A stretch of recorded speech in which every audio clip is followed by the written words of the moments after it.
nggak sih industri hiburan itu ada apa aja?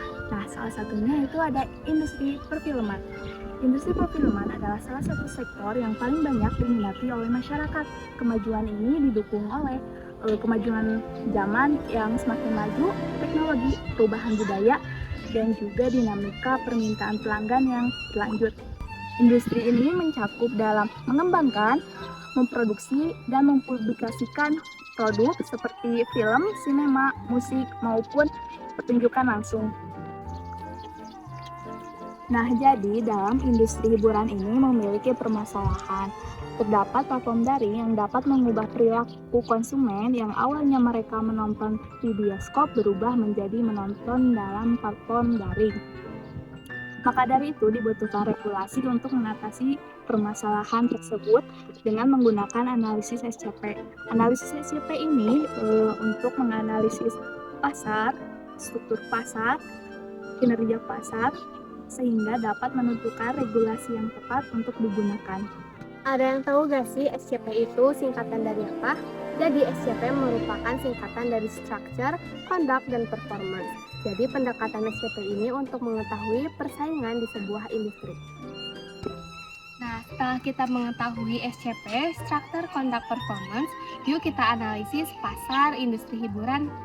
Untuk menganalisis pasar industri hiburan, kita mengumpulkan 13 perusahaan dan berdasarkan 13 perusahaan tersebut, terdapat 4 perusahaan perfilman yang terbesar berdasarkan jumlah penonton dan juga penjualan. Dan setelah dihitung, rasio konsentrasi industri hiburan itu 50% dan termasuk oligopoli longgar. Nah, jadi kan industri hiburan itu termasuk ke dalam oligopoli longgar. Jadi si perusahaan-perusahaan besar itu mendominasi pasar, tetapi si perusahaan kecil masih bisa masuk, namun harus memiliki keunikan sendiri untuk menggait penonton. Nah, di sisi lain, si perusahaan-perusahaan besar memiliki ketergantungan terhadap si perusahaan penayangan video seperti bioskop.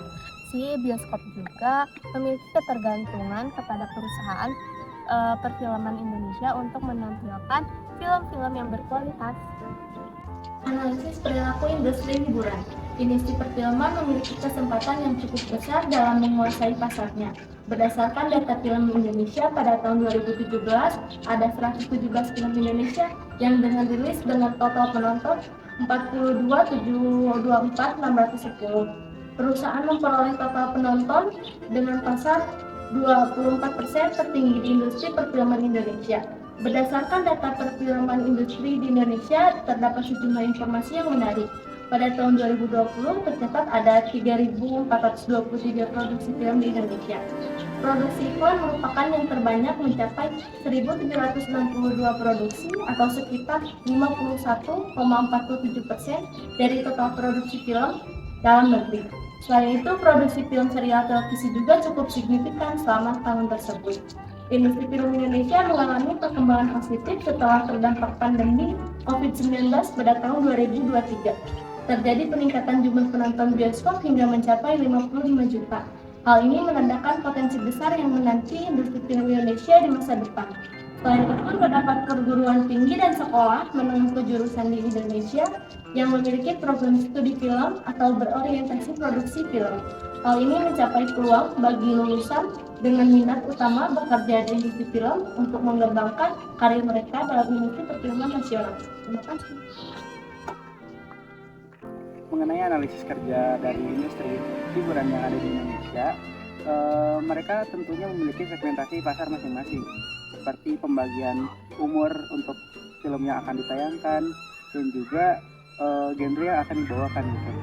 Nah, selain itu, kinerja dari setiap industri hiburan yang ada di Indonesia itu dipengaruhi yang pertama itu dari kualitas produksi, yaitu dari bagaimana industri hiburan ini memproduksi sebuah film itu dengan kualitas yang baik. Lalu ada pun inovasi yang mereka ciptakan dan juga manajemen keuangan dan kolaborasi dengan film-film lainnya.